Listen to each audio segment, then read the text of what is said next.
Hey guys, you ever wonder how much your Offworld Trading Company would cost you in real life? Well, you're watching Play Dirty, and in this video, we find out.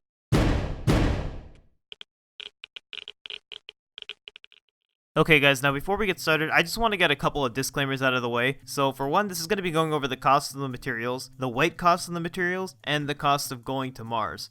And as for number two, out of the 4 colonies in Offworld Trading Company, we're going to be looking at the Expansive colony, so we're going to be using the material cost of the materials in the Expansive colony, which is comprised of aluminum, steel, and glass. Okay, so moving on, I knew that before we started, we need to find some sort of way to measure how much of the materials that we are going to use so that we could actually calculate the cost in weight and in actual materials.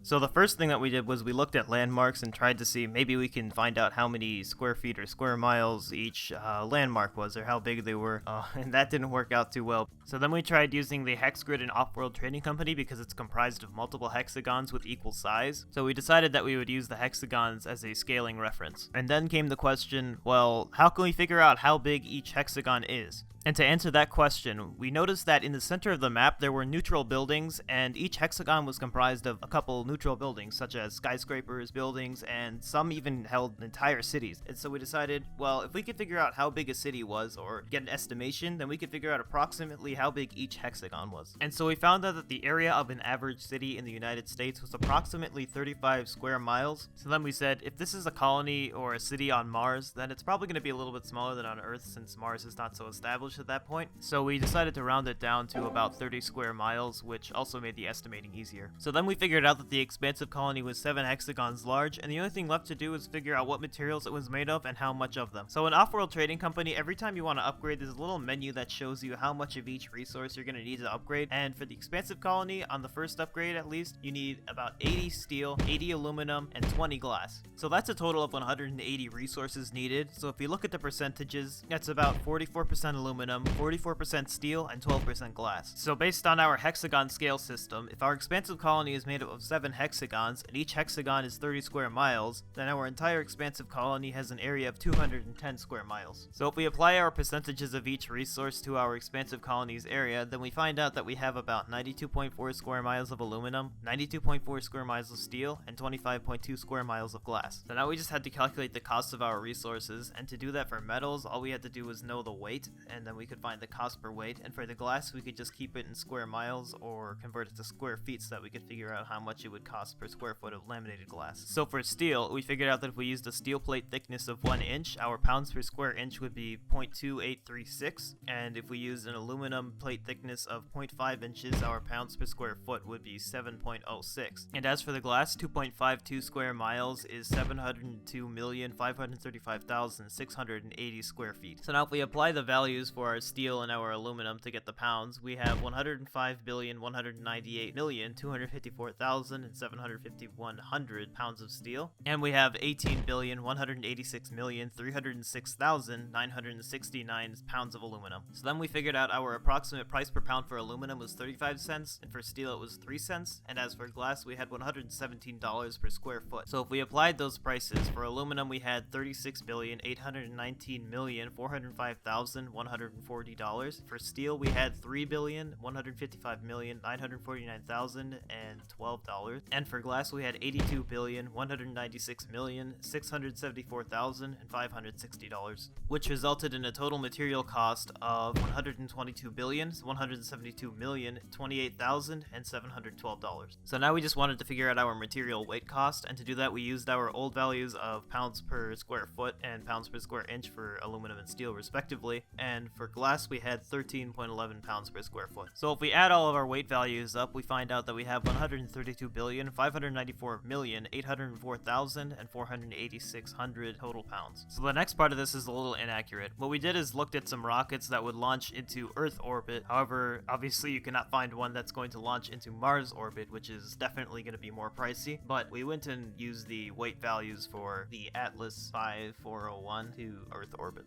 And the dollar price per kilogram for this rocket was approximately $27,063. So if we divide that value by 2.2, we get approximately $12,301.40 per pound.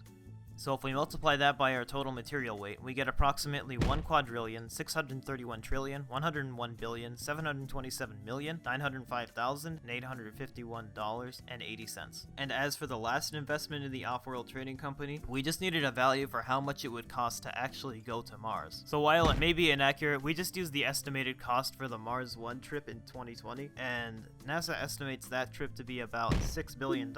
It does include food and other stuff like that, so we decided to just leave the value how it was. Okay, so now that we've got our 3 big prices down, we can just add all of these together and we will get our final cost for an off-world trading company. So adding our weight cost, material cost, and our journey to Mars cost, we're gonna get a total cost of $1,631,229,899,934,563.80. So in conclusion, if you want to launch your off-world trading company on Mars in real life, you probably want to start saving some money right now. But that's going to be it for this one, guys. Make sure to hit that like button if you liked and hit that subscribe button for more stuff like this, and thanks for watching.